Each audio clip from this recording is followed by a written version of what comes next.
présentation sur la vaccination contre le SARS-CoV-2, quoi de neuf? À vous la parole, professeur.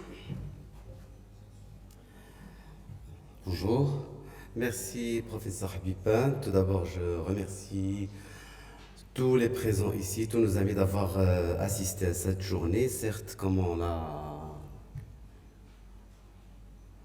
l'a déjà dit, on ne voit plus de Covid-19,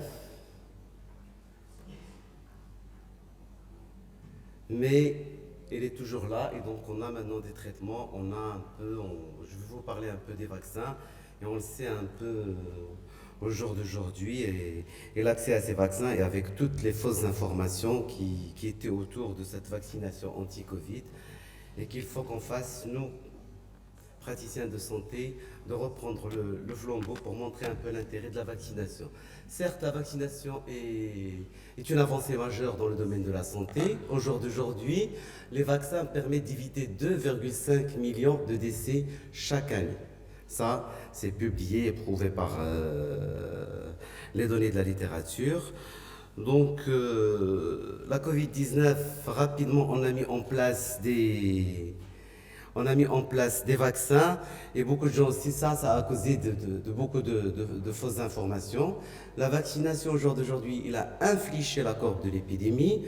Et pourquoi on a mis rapidement des vaccins et on se posait les fausses informations, on peut en parler pendant la discussion, c'est parce que d'une part, il y avait des plateformes qu'on connaissait déjà. Les plateformes ARN, ils ne datent pas d'aujourd'hui. Donc les premiers vaccins en décembre 2020. Au jour d'aujourd'hui, ça a été dit au 5 juillet, plus de 767 millions de cas dans le monde, plus de 6 millions de décès dans le monde. Au Maroc, le Maroc a été un bon élève pour la gestion de la crise et pour l'accès aux vaccins, chose qui n'était pas facile pour les autres pays. Malheureusement, on est pour la 4e dose encore très loin et en ce moment, il y a un certain relâchement alors que dans certains pays, notamment les États-Unis, l'Europe, il y a des recommandations qui se sont mises en place pour se préparer pour l'automne 2023. Et un peu le vaccin, il y a Dr Bakwali qui peut après m'aider pour répondre aux questions. C'est qu'en fait, lorsque l'organisme est atteint par un agent pathogène ou lorsqu'on fait une infection et le corps arrive à s'en débarrasser, c'est le cas du Covid, là, les recherches deviennent faciles pour mettre en place un vaccin. Et on sait que lorsqu'on est agressé ou par un agent étranger, notamment la virale, c'est la réponse innée, c'est la réponse adaptative du système immunitaire et c'est les cellules lymphocytes B, lymphocytes T, B qui vont fabriquer les anticorps, T qui vont aller neutraliser les cellules infectées et après on a une mémoire qu'on garde et en cas de réinfection, on ressort et on produit des anticorps en plus grande quantité. La plupart des vaccins se sont attachés à cette fameuse protéine S et c'est un virus qui a été dit, c'est un virus ARN et on connaît le virus ARN VIH, il se multiplie rapidement donc il y a des erreurs de mutation, ils n'ont pas de moyens pour corriger ces mutations et donc on a beaucoup de variants. Et quand on a des nouveaux variants, ce qui s'est passé avec le SARS-CoV-2, on peut avoir des échappements à ces vaccins, comme au traitement dont on a parlé, M. Marham, les anticorps, qui sont un petit peu comme, ce sont des immunoglobulines, et donc on peut avoir des échappements, une baisse de l'immunité. Ceci dit, j'ouvre une petite parenthèse, déjà avec le Covid-19 et les premières doses, après les essais cliniques, on s'est rendu compte qu'au bout de 6 mois, il y a une baisse de cette immunité. C'est de là que c'est venu les troisièmes doses, les doses de rappel. Et quand on a des variants Omicron, on a des anticorps qui ne se fixent pas. Et c'est pour cela qu'on peut développer rapidement les plateformes vaccinales ARN. On peut fabriquer ce qu'on appelle des vaccins bivalents. On prend différentes protéines et de la souche ancestrale et de la souche Omicron et on peut fabriquer des anticorps qui peuvent un peu avoir une grande affinité pour les variants, notamment le Micron. Et ce sont des études, ils donnent certes une moins bonne réponse, mais les données, ce qu'on doit retenir, c'est les données contre empêcher l'hospitalisation, contre les formes graves et le décès sont prouvées. Au jour d'aujourd'hui, différentes techniques un peu utilisées et on s'intéresse maintenant à côté des ARN, des plateformes ARN. Il y a les vaccins protéiques également qui prennent de l'ampleur aux dépens des vaccins des vaccins adénovirus. Au 21 juillet 2022, 360 candidats vaccins ont été en cours de développement. Et donc, parmi lesquels, plus de 160 déjà évalués chez l'homme, avec 10 vaccins approuvés par l'OMS. On a les vaccins ARN, on a les vaccins, les sous-unités protéiques de Novavax, on a les vaccins adénovirus, comme l'AstraZeneca, le Johnson et le Valneva. C'est un vaccin qui est européen et c'est un SARS-CoV inactivé, mais avec adjuvant. On a au Maroc un peu, vous connaissez les vaccins, j'en passe rapidement. Et les différentes plateformes, donc ce que l'on connaît, les vaccins utilisés, les techniques de virus inactivés ou de virus vivants atténués, ce sont les procédés vaccinaux qui sont connus depuis très longtemps. Donc, ce qui a été utilisé pour le SARS-CoV-2, c'est les vaccins notamment chinois qui est inactivé et donc pas de risque de développer la maladie, très peu d'effets secondaires, surtout locaux-régionaux, fièvre, altération de l'état général, et ils nécessitent un adjuvant pour augmenter leur immunogénicité. Donc c'est une technique qui est assez ancienne, mais moins bonne réponse. Les vaccins à vecteurs viraux qui ont déjà été aussi connus et beaucoup d'essais cliniques ont été utilisés, malheureusement sont voués à l'échec pour trouver un vaccin contre le VIH et également des vaccins viraux pour développer un vaccin Ebola qui a eu l'AMM. Et donc là aussi, c'est une technique qui est connue. Et on utilise soit des vecteurs qui sont réplicatifs, soit non réplicatifs. On met un peu le matériel génétique. Une fois il rentre dans cette cellule, il va produire cette protéine S et le système immunitaire va faire sentir ses anticorps. Pourquoi je dis espoir déçu? Parce que, comme vous le savez, on a eu beaucoup de complications après la mise en place de ces vaccins, notamment de thrombopénie, de problèmes de thrombose. Et donc là, cette technique, l'industrie ne va plus dans le développement de cette technique, ou du moins pour le Covid, peut-être pour d'autres maladies. Les vaccins ARN messager, véritable révolution. Et beaucoup de gens se sont posé la question, décembre 2019, 2020, 3 ans, production d'un vaccin, alors que normalement, un vaccin, c'est 5, voire 10 ans. Tout simplement, comme je vous l'ai dit, parce que déjà, ce sont des plateformes qu'on connaissait pour fabriquer d'autres médicaments, et notamment en cancérologie, parce qu'il y avait beaucoup d'argent qui a été injecté, que ce soit de l'argent public ou privé, et parce que rapidement, on a mis en place la séquence de cette protéine S, parce que le SARS-CoV-2 a une similitude avec le SARS-CoV-1, et on avait le MERS-CoV-2.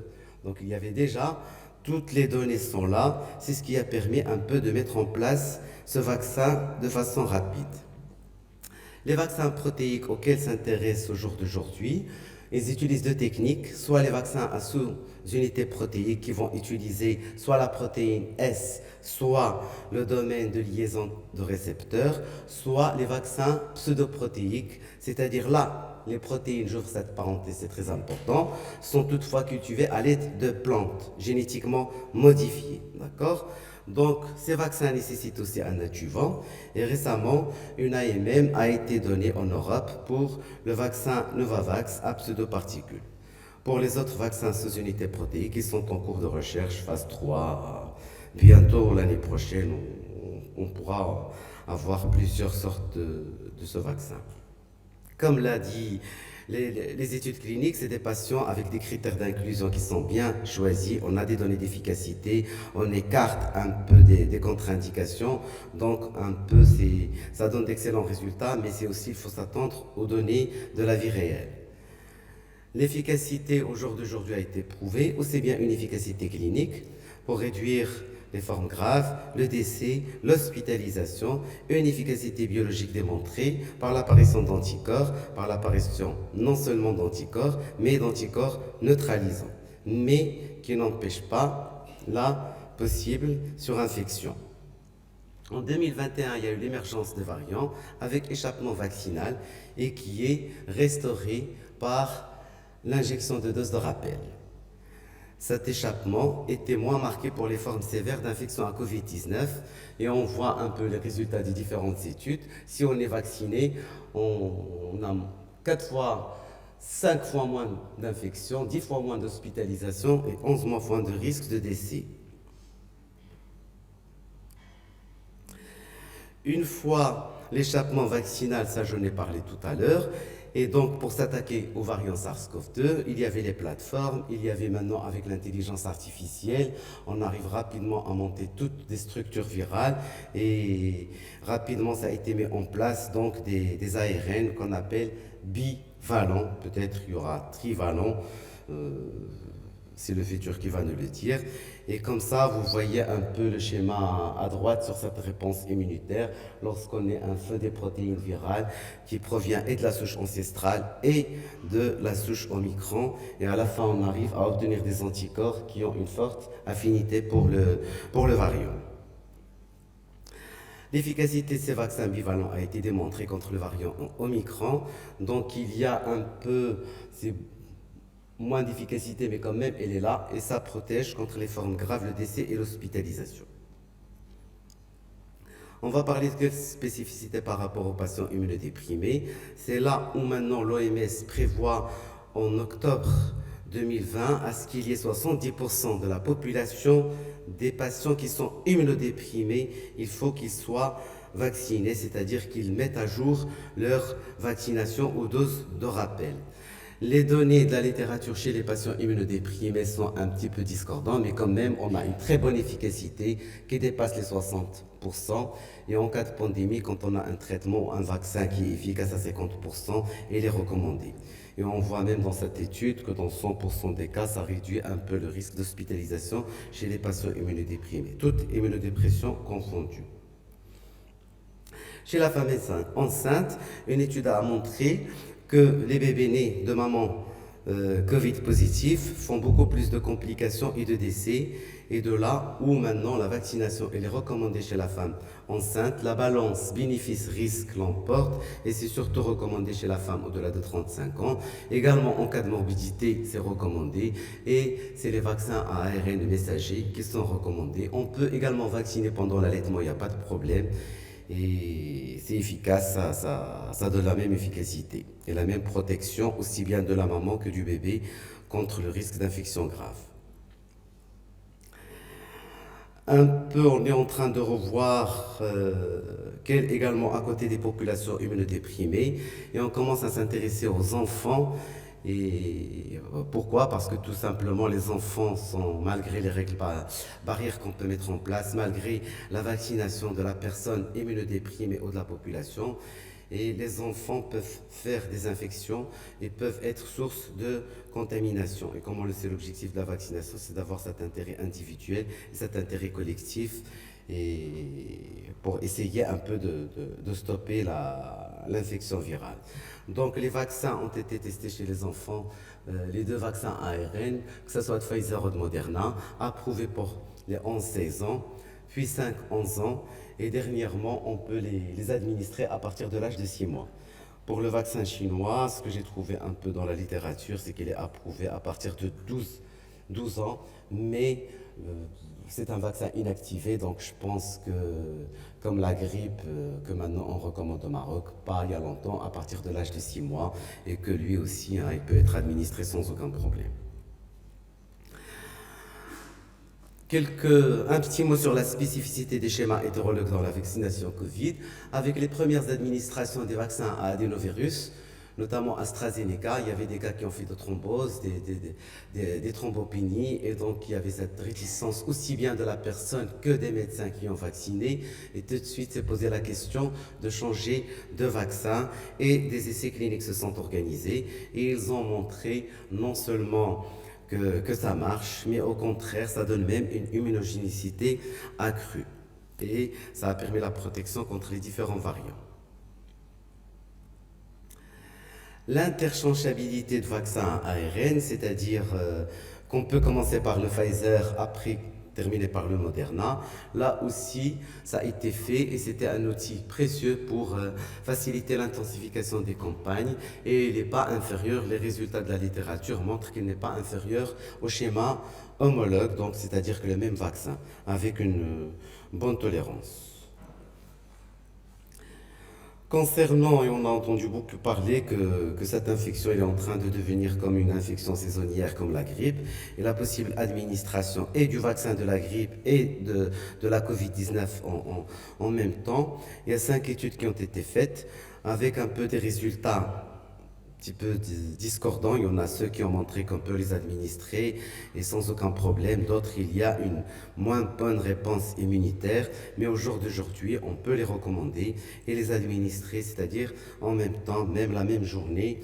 Et il y a même des firmes pharmaceutiques qui vont essayer de faire dans le même vaccin et le Covid et la grippe. Les effets indésirables, donc beaucoup d'effets indésirables ont été décrits, mais pour un peu, on peut en parler pendant la discussion. Il y avait des effets indésirables graves avec l'AstraZeneca, et donc ce qui fait un peu qu'on laisse tomber cette plateforme vaccinale. Il y avait un peu des cas de myocardite, péricardite avec le Moderna chez une population bien précise. Sinon, tout ce que je peux vous dire, c'est que la balance bénéfice-risque l'emporte. Il faut bien sûr vacciner, bien sûr avec un bon interrogatoire, un bon examen clinique et pour éviter tout risque de complications. Là, c'est un peu les données des effets secondaires avec l'AstraZeneca 20%, avec Moderna 22%, mais avec les quelques cas de décès également qui ont été décrits, mais qui ne sont pas statistiquement significatifs par rapport aux bénéfices apportés par cette vaccination. Un petit mot avant de conclure sur les prochaines générations de vaccins contre le Covid-19. Maintenant, on travaille sur un peu les vaccins qu'on appelle à large spectre et on essaie de viser un petit peu, on se dit qu'il y aura d'autres variants et on veut un peu cibler ces variants et donc on ne s'intéresse pas uniquement à cette protéine S, mais on s'intéresse également à différentes protéines de ce virus, à sa région RTB ou à d'autres protéines et on essaie, comme je vous ai dit, avec l'intelligence artificielle de travailler sur un nouveau vaccin et il y a ces vaccins un peu en mosaïque où on fixe sur des nanoparticules des régions du RBD qui proviennent non seulement du SARS-CoV-2 mais également des autres coronavirus. Et comme ça, on aura une réponse aussi bien contre le SARS-CoV-2 que contre les autres coronavirus. Et au-delà de la protéine S, il y a également des vaccins dont l'objectif c'est d'avoir cette réponse immunitaire diversifiée parce que comme je vous les ai dit tout à l'heure, il n'y a pas uniquement les lymphocytes P mais également les lymphocytes T, ils reconnaissent les autres protéines du SARS-CoV-2 et ces vaccins peuvent trouver leur intérêt chez les personnes normalement qui ne sortent pas d'anticorps, les immunodéprimés. Et il y a la société américaine et 2 sociétés américaines donc, qui ont mis en place un vaccin à ARN messager qui va coder pour plusieurs protéines du SARS-CoV-2. Il y a un deuxième vaccin également qui va exposer l'organisme à différents antigènes, que ce soit de la protéine, des autres enveloppes dont on a parlé, la protéine M, E, un peu d'ARN, et d'essayer d'avoir une réponse globale. Il y a un essai clinique de phase 3 qui a montré un peu la sûreté et la production d'anticorps. Et là, on attend, est-ce qu'on demande AMM ou pas AMM? Parce qu'il faut le dire aussi à l'industrie, il faut qu'il gagne. Donc, est-ce que j'en demande et on produit? Et peut-être que ça ne va pas être acheté, comme on va le voir le cas d'un autre vaccin. Les vaccins à ARN messager, tout simplement, c'est comme l'ARN BioNTech Pfizer, mais au sein de cet ARN, on a des séquences d'acides aminés ou des codes génétiques qui vont coder un peu pour faire une enzyme qu'on appelle l'hélicase. Et cette hélicase, qu'est-ce qu'il va faire? Avec une toute petite dose de vaccin, cette hélicase, il va amplifier, il va sortir plusieurs copies de cette séquence et on aura une très bonne réponse immunitaire avec bien sûr moins d'effets secondaires parce qu'il n'y a qu'une petite dose d'antigène. Il y a un essai clinique de phase 3 donc, qui a été réussi et l'AMM a été demandé au Japon. La société Griston également un ARN auto-amplifié de la protéine S, mais également d'autres protéines. Et il y a la phase 1 qui a réussi, ils ont commencé la phase 2. Des vaccins protéiques sur des nanoparticules. Ce sont des vaccins protéiques déjà autorisés comme le Novavax dont je vous ai parlé. Ce sont des vaccins qui ne coûtent pas cher et qui sont faciles à produire, d'accord? Et ils sont constitués de forme stabilisée de la protéine S ou de la région RBD et qui sont un peu disposés sur cette nanoparticule-là. Dans ce cas, c'est un exemple qui est utilisé, c'est la ferritine. Et comme on voit, il y a déjà en Corée du Sud, en avril 2022, un vaccin à nanoparticules a été autorisé. Et aux États-Unis, également un vaccin à base de nanoparticules qui utilise une protéine porteuse de fer, ça c'est ce que j'ai présenté.